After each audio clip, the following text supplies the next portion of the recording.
That's the bad day to be outside. Oh, that's Holland. See it fall. I walked outside yesterday. You can actually see it dropping. Oh, you can? Yes. I was like, dang. It look like if you look over there by that boy house, it look like somebody burning leaves. Wow. That's pollen. Jumping in the sky.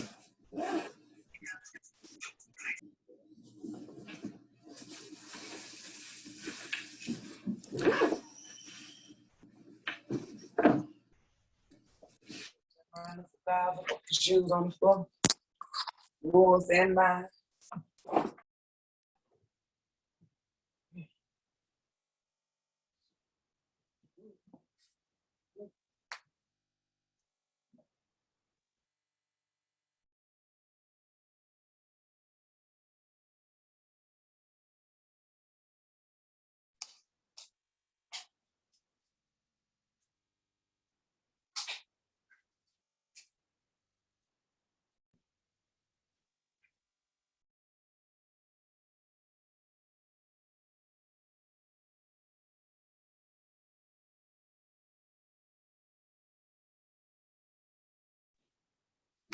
We have a couple more people. Thank you for being on time. We'll get started in about 5 minutes. Thank you.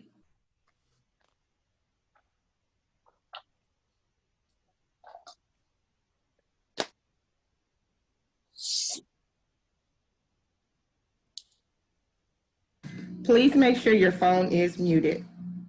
Thanks. Or your device is muted.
Amazing.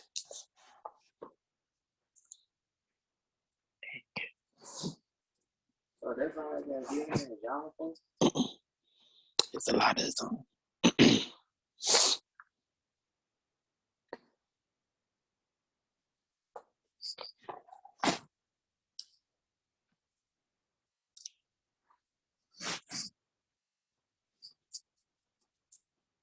Oh, you should let that shit on you.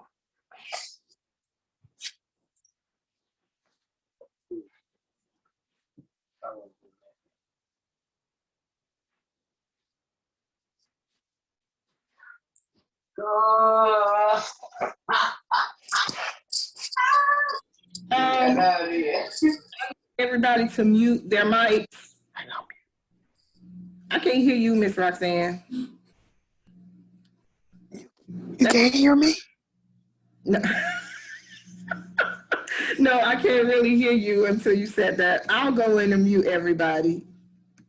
Because, yeah, some things I just don't want to hear. Right, Mr. Jamira?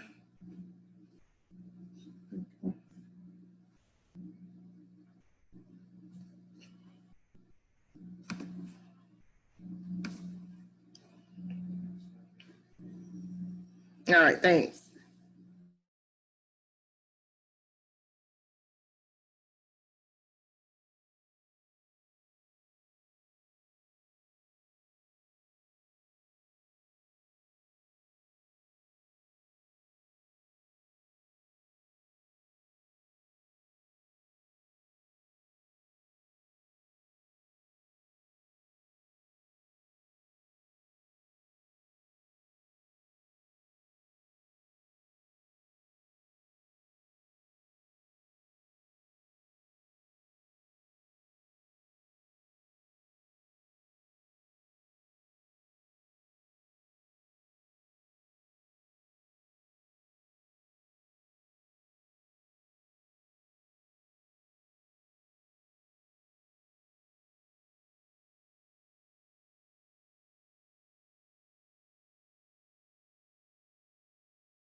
Okay, I'm gonna go ahead and get started because this lesson or module is quite long.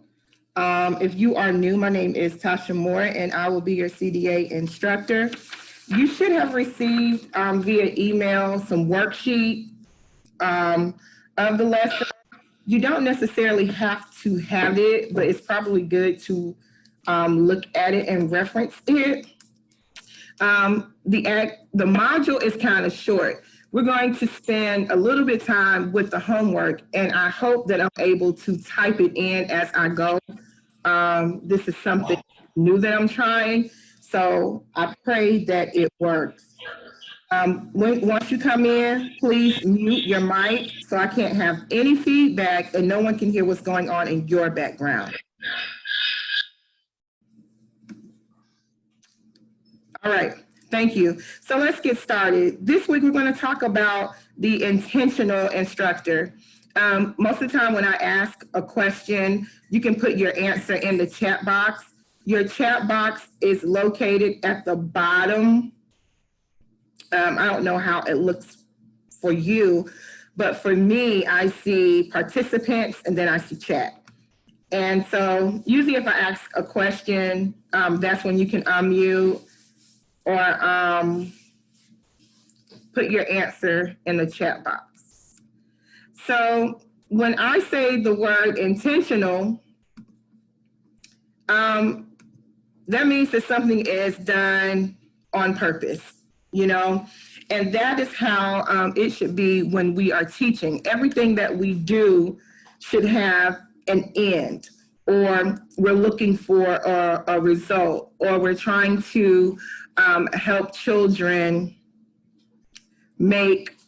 practice to make progress, because we're not looking for perfection, we're looking for progression.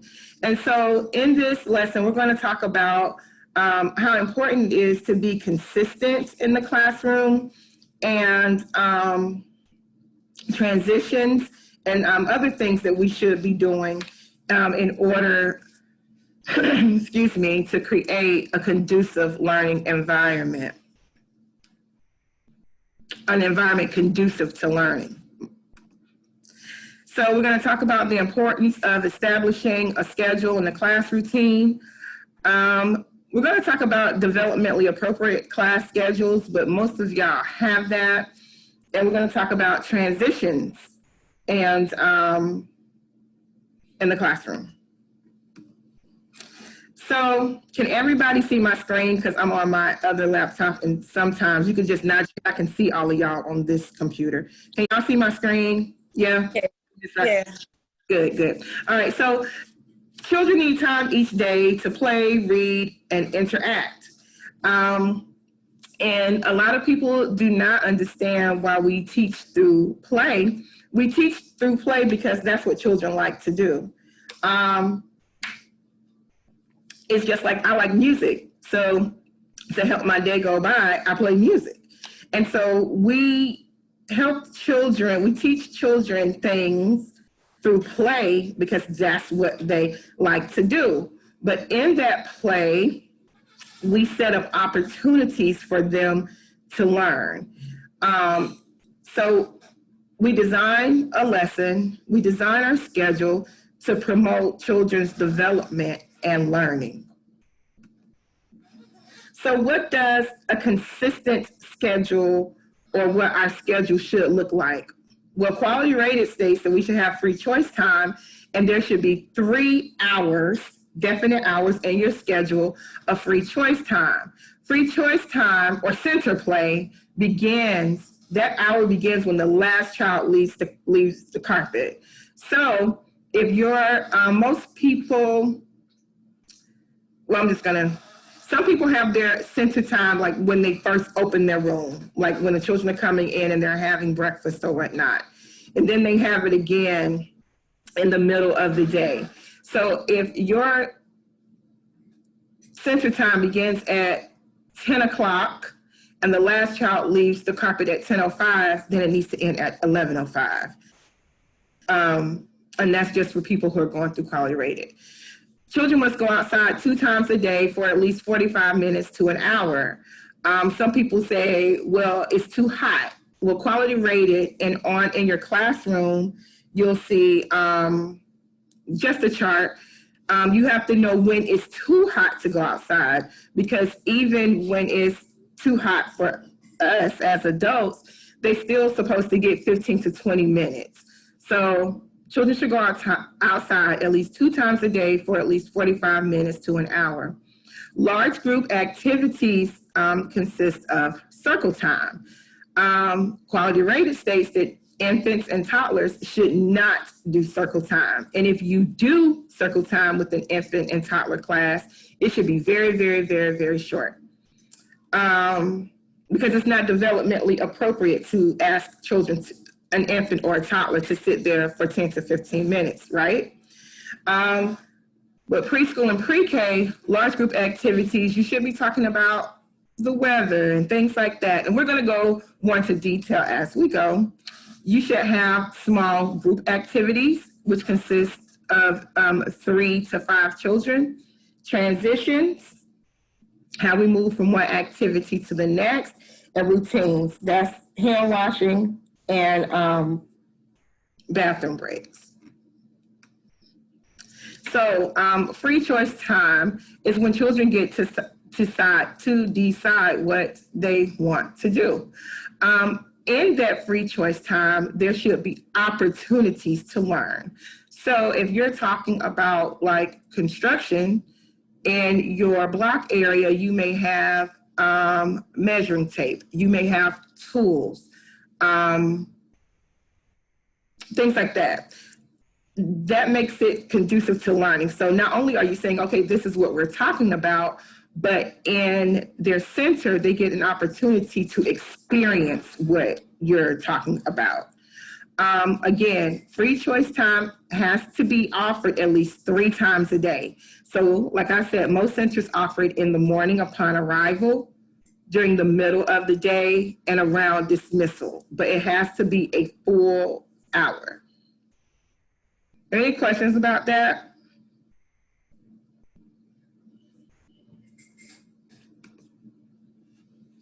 Outdoor time is important because outside time is an extension of the classroom. You should bring things outside if you can, because some children learn, and we're going to talk about multiple intelligences in 2 weeks, but some children learn kinesthetically, and that means they use their body to learn. So you may take chalk outside and allow them to write, or if they're dribbling a ball, you can count how many times they have dribbled the ball with them, as well as hardback books. So remember, you go outside 2 times a day for 45 to an hour. I'm going to put a weather chart in your classroom so you can see like if it's too hot or what is too cold according to the state.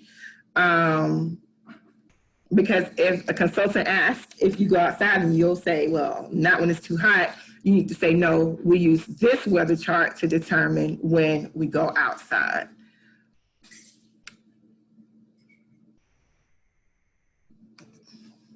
Large group activities, like I said, that's only for preschool and pre-K.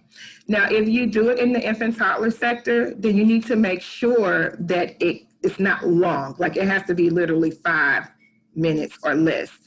But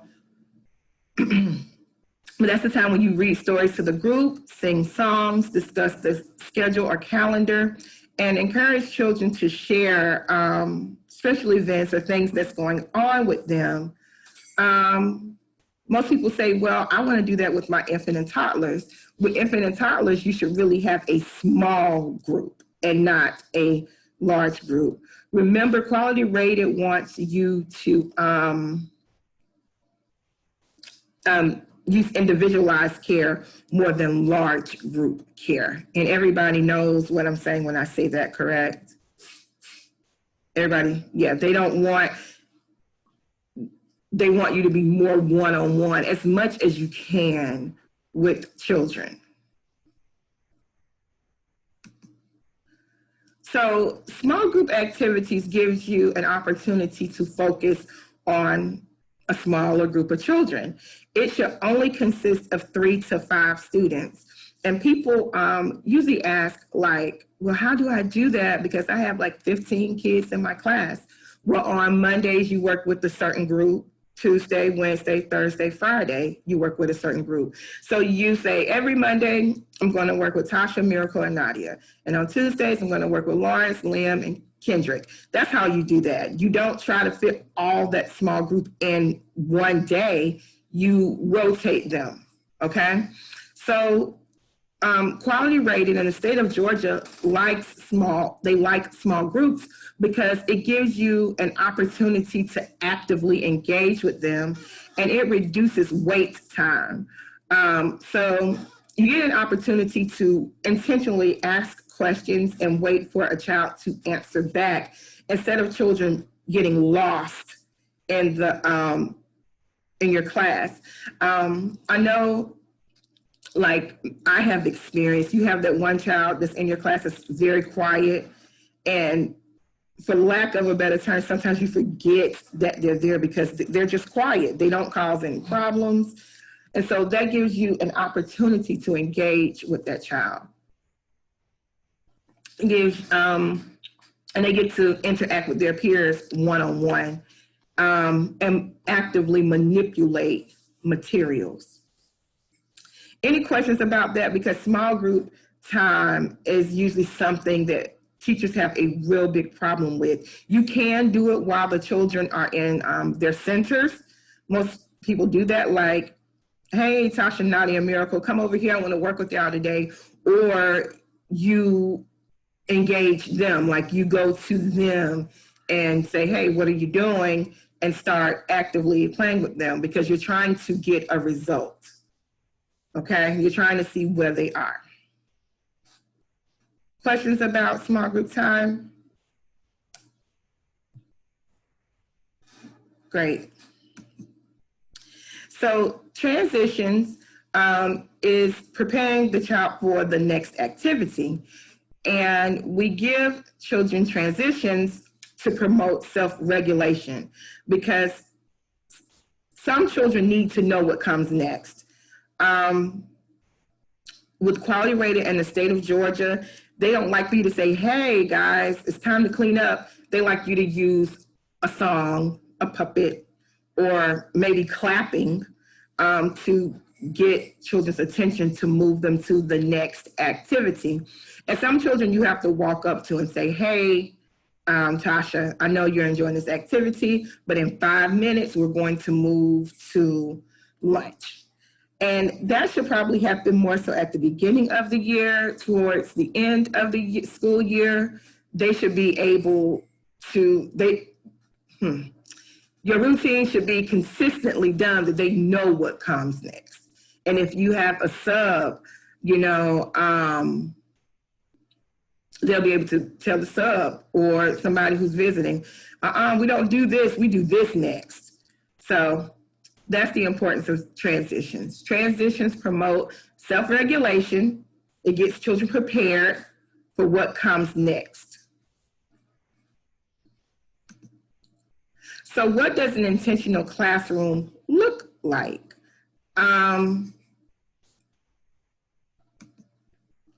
It has routines. The reason why sometimes, and I say that loosely, why you're able to get children to do things that their parents can't is, again, you're consistent.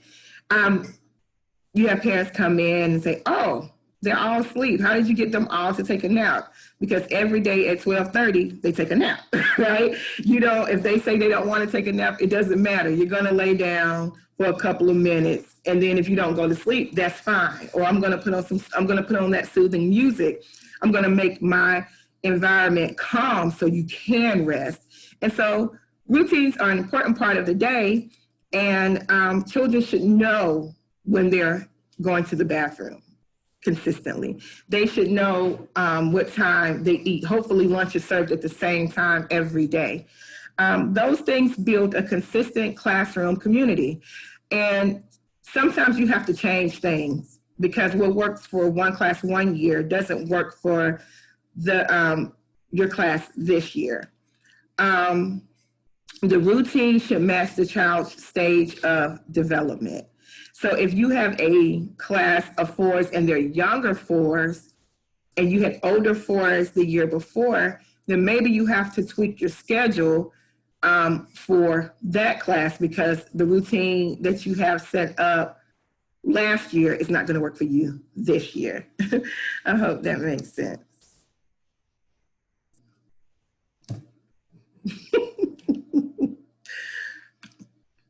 So your classroom arrangement and the atmosphere. Remember last week we talked about environmental stimulation and how your environment is a way that children learn. And so it should be set up in that way.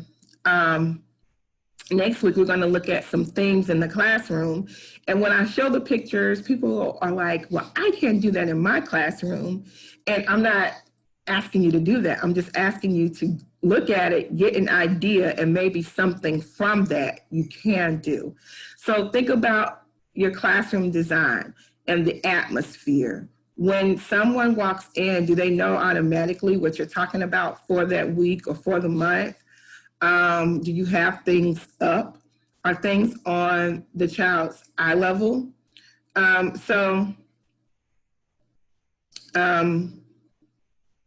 That's part of an intentional classroom, making sure that it's designed a certain way.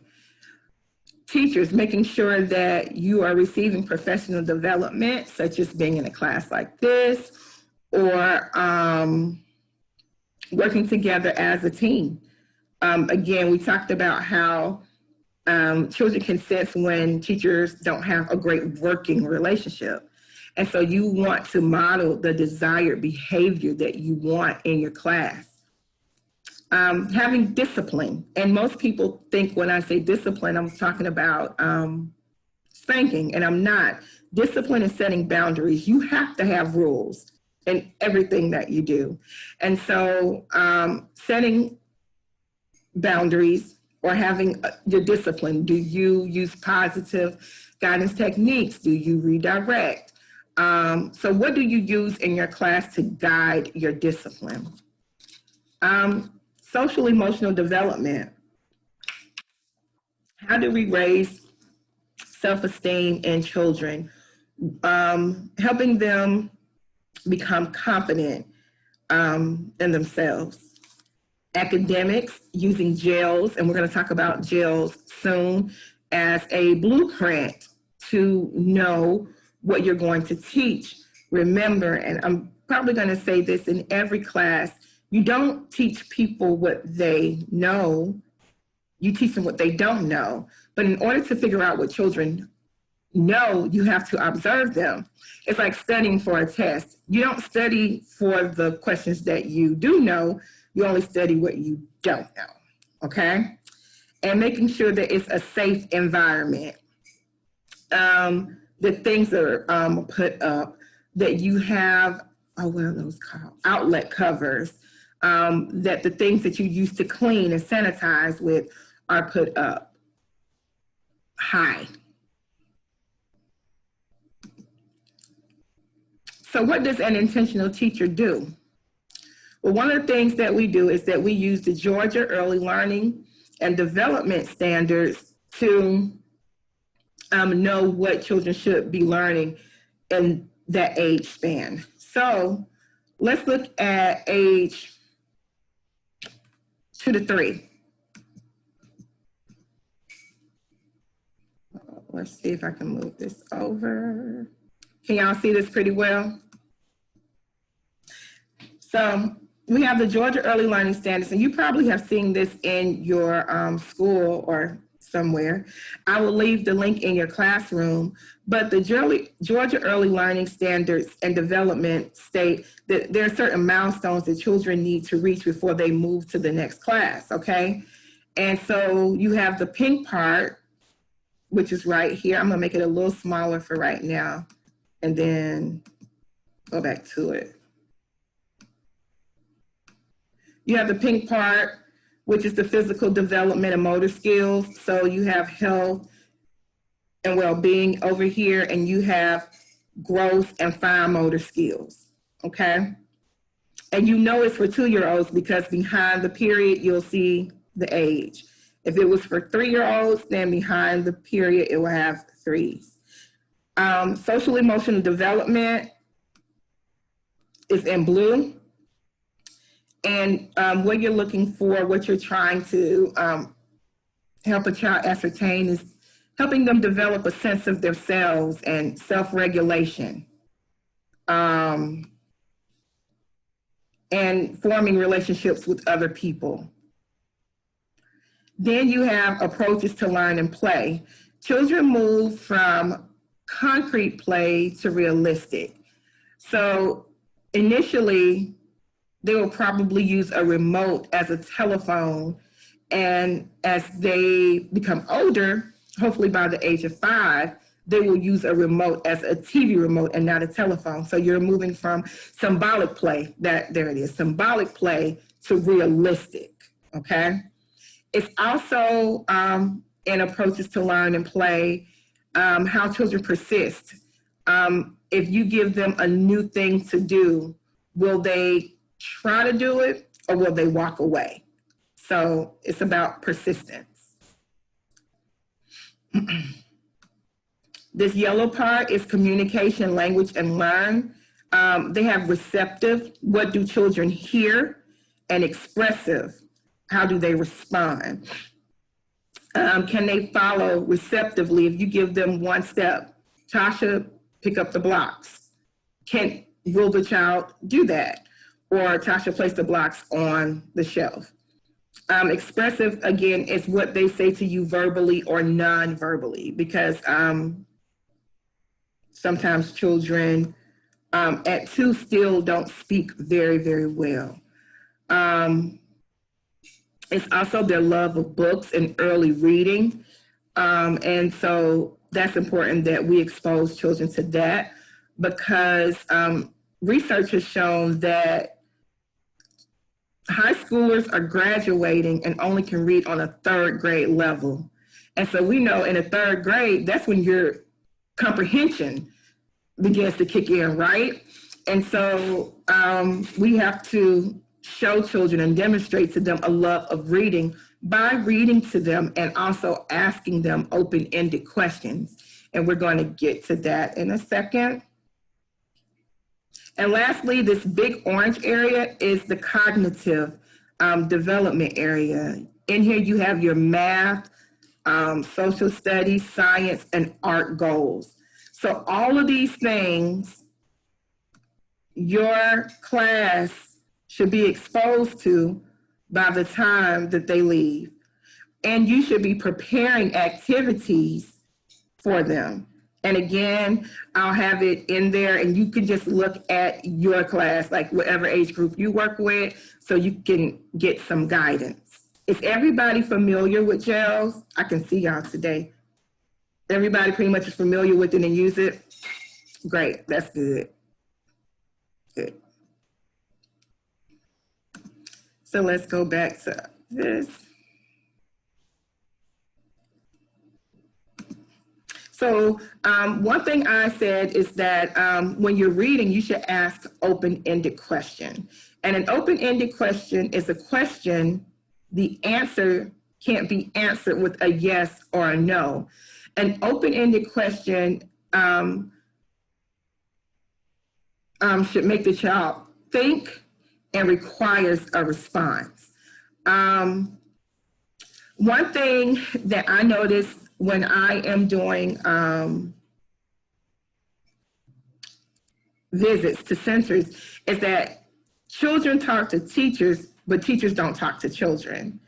And so Quality Rated, what we like for you to do is initiate those open-ended questions or initiate conversations with children so that there's a give and take and not just a child kind of facilitating the whole thing. So let's see, can I click on this link? Good, I can. So what we need to do when we ask children open-ended questions is we have to give them wait time. We need to give them about 5 to 10 seconds to think about what they want to say and to formulate a response. A lot of teachers,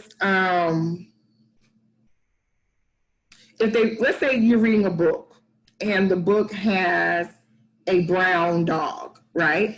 And you ask a child, well, what were one of the characters? And the child says, well, it was brown. Is that a correct answer? Anybody?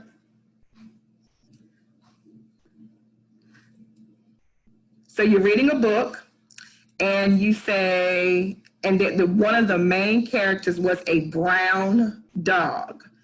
And you ask, what were one of the characters in the book? And the child says, it was brown.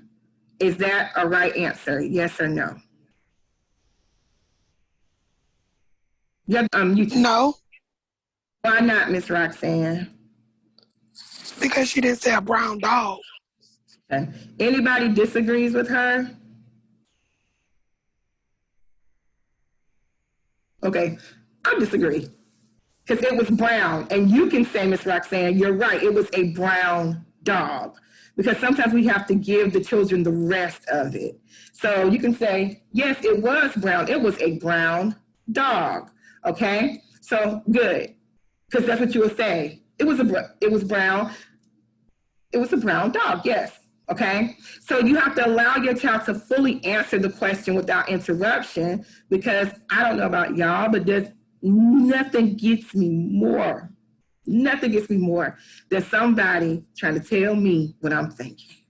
You know, it's like, don't interrupt me when I'm answering a question. And so we want to give children that same respect, and then show them that you're interested in their answers, and keep the conversation going. Now, sometimes children go like way left, and you're like, that's not what we're talking about. You can tell them, hey, let's bring it back in, but show them that you're interested, you know, in their answers.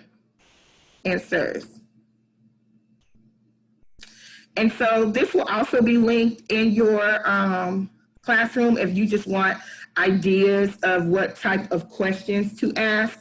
Last week, we were talking about how parents back in the day, and sometimes to this day, when we ask, Mommy, why can't we do this? Why can't we do that? The answer was, because I said so. But they never tell us why we couldn't do what we couldn't do. Okay, and so we got curious and we did it anyway. So this is some open-ended questions, because what we're trying to get from the children, or what we're trying to do for them, is make them amazing thinkers.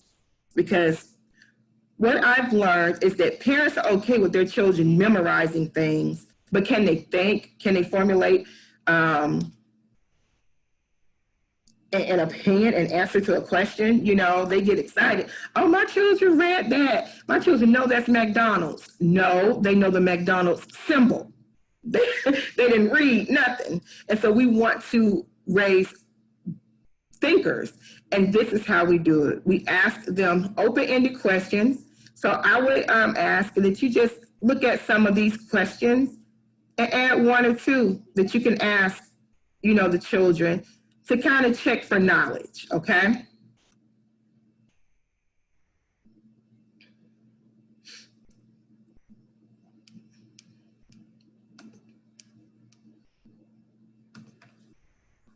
So one of the things that we use, or that I use, it's called Bloom's taxonomy. And what Bloom's taxonomy is moving a child from lower level thinking to higher level thinking. And so this takes place, like usually the lower level thinking about 2, and by the time they're 5, they should be at higher level thinking. So a lower level thinking question is, who are the characters in the story? And they tell you who are the characters in the story. Then you can say, okay, can you tell me what happened? keep going up the ladder. So suppose that was you, or suppose you were this person in the story. What would you say, or what was said? Do the people in the story look the same? They're doing a compare and contrast, and you're also trying to see if they paid attention to the story. Give them a scenario from the story. Give them a line and ask, well, was that nice? Did you think he should have said that? What would you have said? As you can see, each question requires some thought, more and more thought. And then at the end, you can say, you can make up your own story and tell me what you would do different. And then that's when you annotate or document on the paper their story.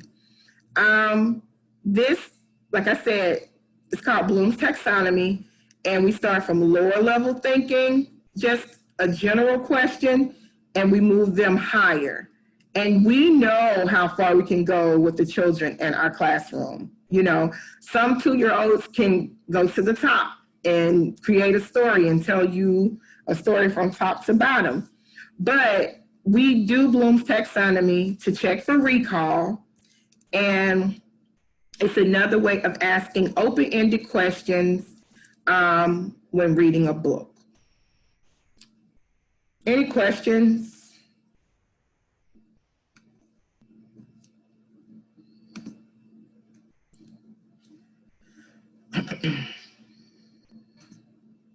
So that's basically it. One of the things I want you to try to do this week is I want you to see if you can think of like 2 questions that you can add to your lesson or daily that you can ask them to jog that memory and to get them to thinking, okay? So let's talk about homework, and let's see if I can do this.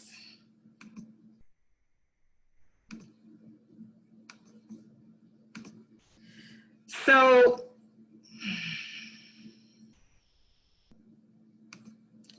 homework is,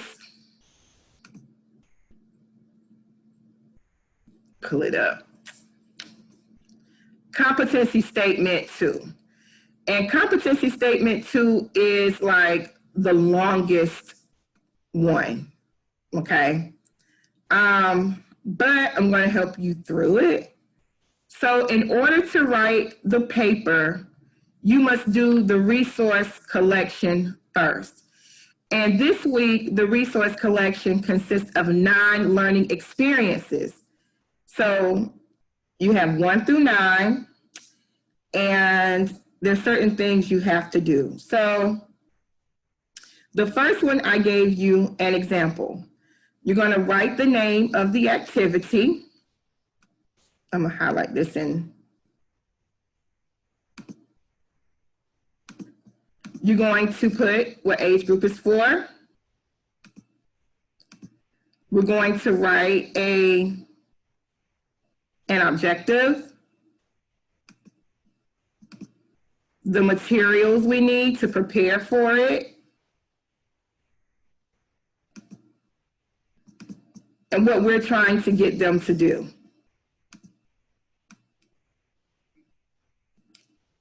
Or what we want them to learn.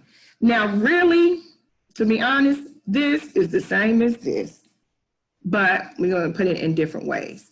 So one of the things I gave you was a lesson plan for you to look at. So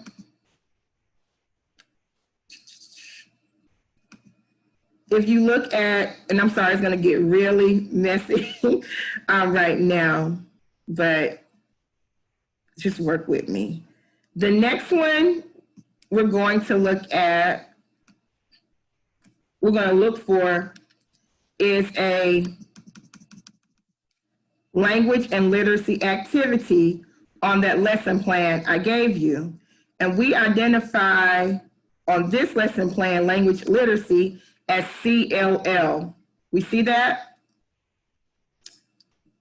Okay, so you look at story time and you see under the jails, it says CLL 2.3. Okay, so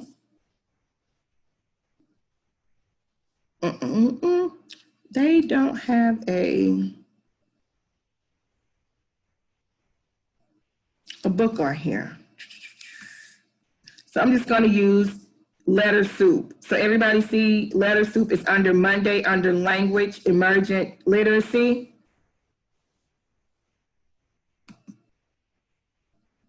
I'm going to make that big. I'm going to use, hold on guys. I'm going to do this one. I used to be able to draw on here. This one, okay? Because I see that CLL is right here, so I can use it. So this is what I'm going to do. It is called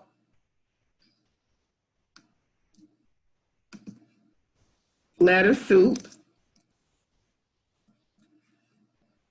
And on this one, this is for age 3 because behind the dot, it's a 3, so I know this is a 3-year-old lesson, okay? So I'm gonna put 3.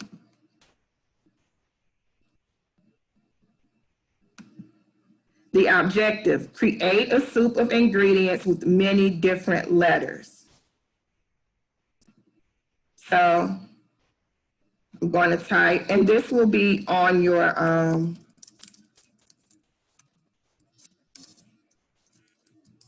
in your lesson, in your classroom. Be encouraged to create, I forgot that quick. A soup of ingredients with many different letters. A soup.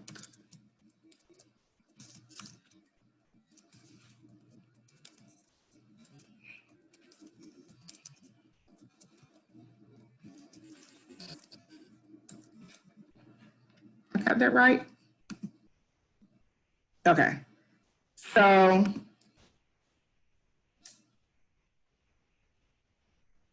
I'm going to put what type of materials I'm going to need. So different letters. What else? Maybe a cut out of a soup bowl, a cut out of a bowl. Okay. And as a teacher, what am I trying to see? What am I trying to teach the child? So the teacher will observe to see if the child, to see how many letters the child can identify.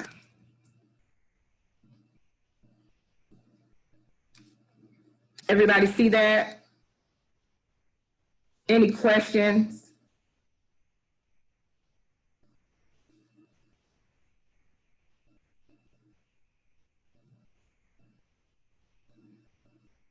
Okay, we're gonna keep on going because we have time. Okay, we're gonna do as many together as we can. Is that okay with everybody?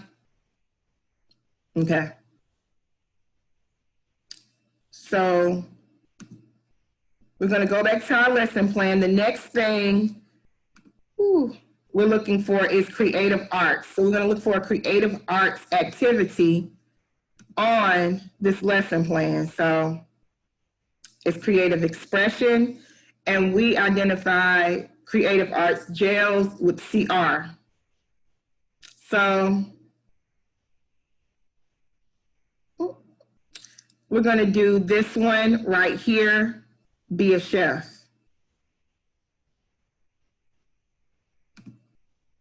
So be a chef.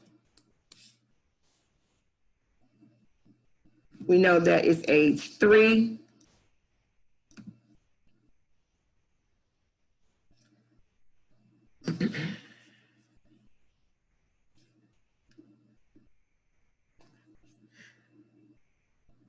Okay, and the objective is the children will explore, let me push it up.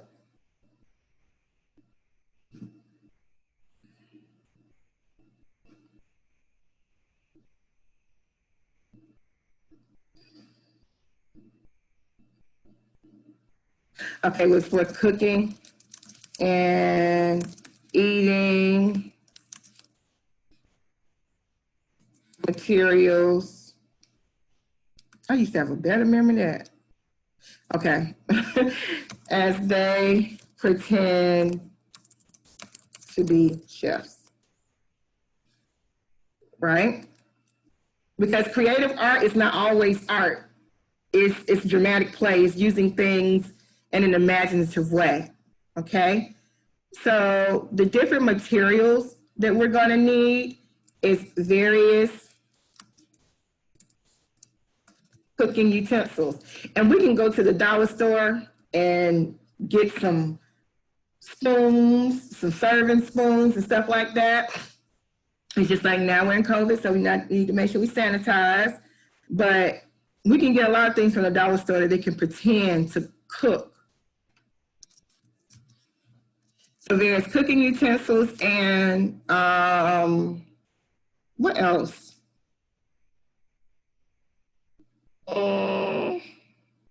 What else can we get?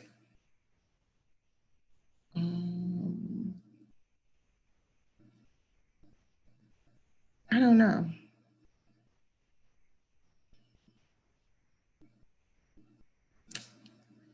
There's cooking utensils and I'm just gonna put bakeware.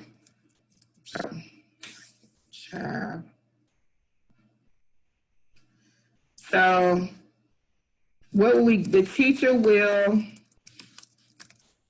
observe to see how the children interact with each other because they're going to have to share, right? So are they able to share this stuff?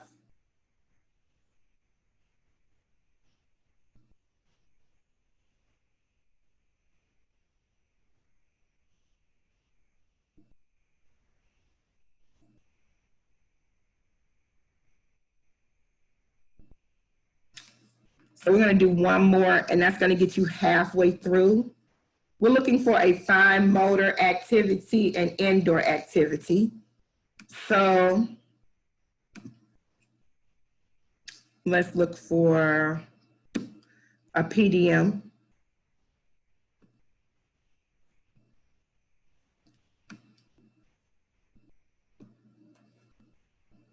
Okay, that's moving their bodies. We don't want to do that.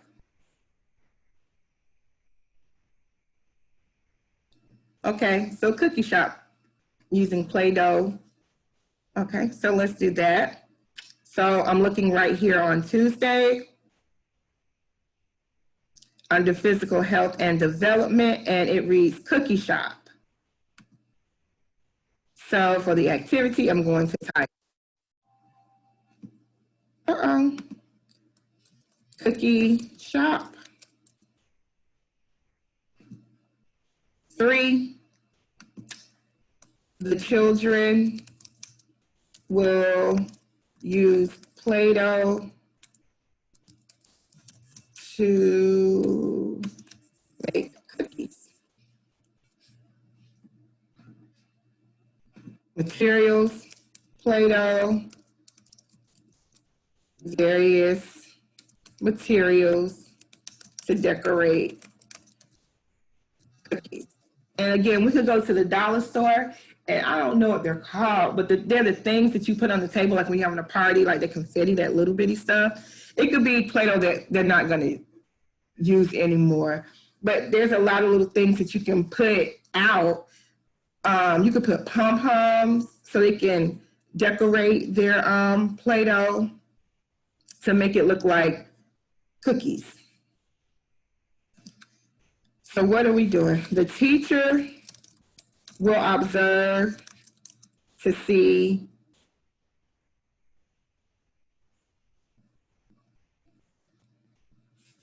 if the child uses his or her pincer grasp. Everybody knows what I'm talking about when I say pincer grasp? Everybody know? It's your index finger and your thumb. Those are the things that help you learn how to write. So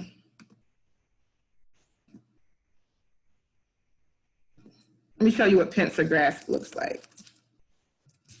Because when you write, you don't use your whole hand. That's your pincer grasp. So do they pick up things like this? That's what you were trying to see, fine motor. Okay? So let's go back. So what you're trying to do when they're doing this fine motor activity, do they use their pincer grasp? Like not grab everything with their whole hand, but use their thumb and their index finger to pick things up. Okay? Does that make sense to y'all? Because this is the part that people usually really, really struggle with and they can't, it's just too much. So I left you with a gross motor, and I will have this in the class, a gross motor activity to do, which is still in physical health and development, self-concept, self-esteem, like what do you do? What do you teach for that? Emotional skills regulation. I usually put if you're happy and you know it right here, you know, and number 7. So I'm just gonna type it there. We want to teach children other emotions besides happy and sad. If you're surprised and you know it, if you're angry and you know it, and let them demonstrate what that looks like.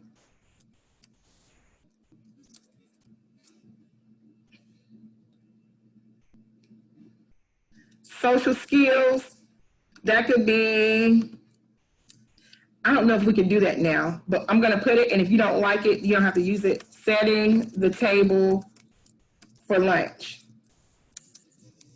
That's a social thing. And then you give me a math activity, okay?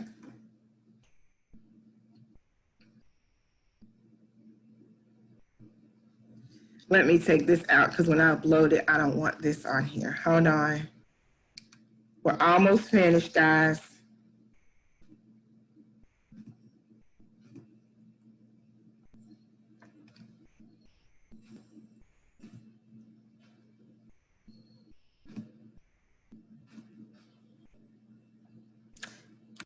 Does everybody understand the homework? Because the people who are not here, they're not going to understand. They're not going to understand it. They're going to have to really like look through this whole thing. Because I record, but I don't repeat.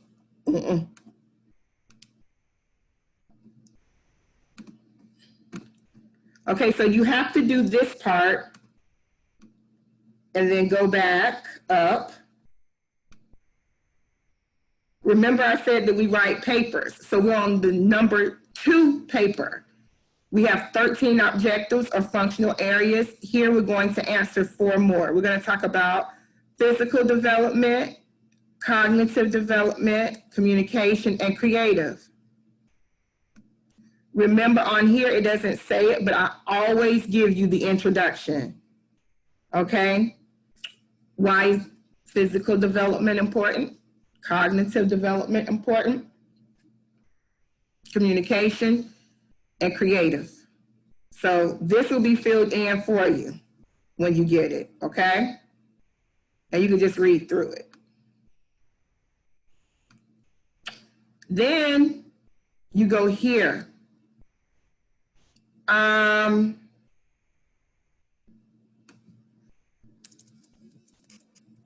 Why is physical development important? So you're going to refer to RC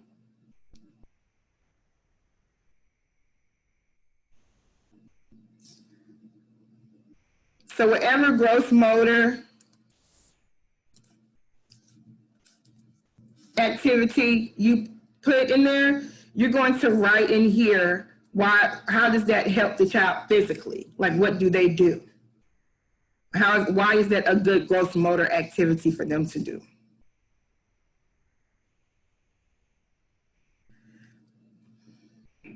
And then here, cognitive, you're going to say why that was a good science or math. I think that's A. I think it's not. Or math activity. How does that help the child think? How does it strengthen their cognitive development? Creative, you're going to refer to RC2. I think that's number 2. Hold on, guys. No, 3.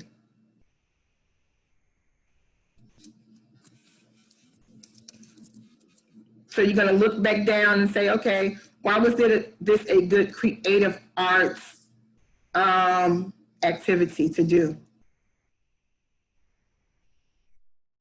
And then lastly, describe ways that you promote communication and language in your classroom to children who are dual language learners or who speak a different language. One of the things we do is we label the classroom, which helps to promote literacy, okay?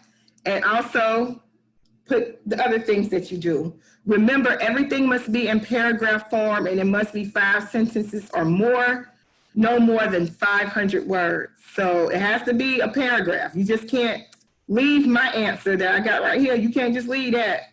I need, what do you do? How do you help children who speak another language in your class?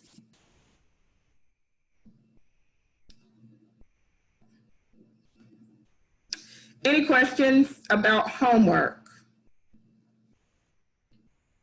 I tried to do as much as I can with y'all because people usually get like so confused right here. And so, again, the class is recorded, so you can always go back and listen to it. I'm on a different computer, so I could do the screen share. So it's going to take a second for me to pull it up. I'm going to make it into a YouTube video because sometimes it's too heavy for that. So you should receive a classroom invite, I would say about, I won't be here at 3, about maybe 2. If you don't get an invite by 2, then it won't be up until like 6. But hopefully I'll be able to convert it quickly. Any questions? Okay, if there are no questions, I will see y'all, hold on, when will I see y'all? What's today, 27th? I will see y'all on the 10th. The 10th, you're gonna be halfway through the class. On the 10th, we're gonna talk about scholarship paperwork. So I'm gonna, if you have access to your computer or a phone, you probably wanna do it with me. I can go only so far because you can't make dummy accounts with the state. But next week we're talking about scholarship paperwork. So it's very, very important that you're here, okay? Thank you and have a great one. Have a great Saturday. Bye. Bye-bye. Bye.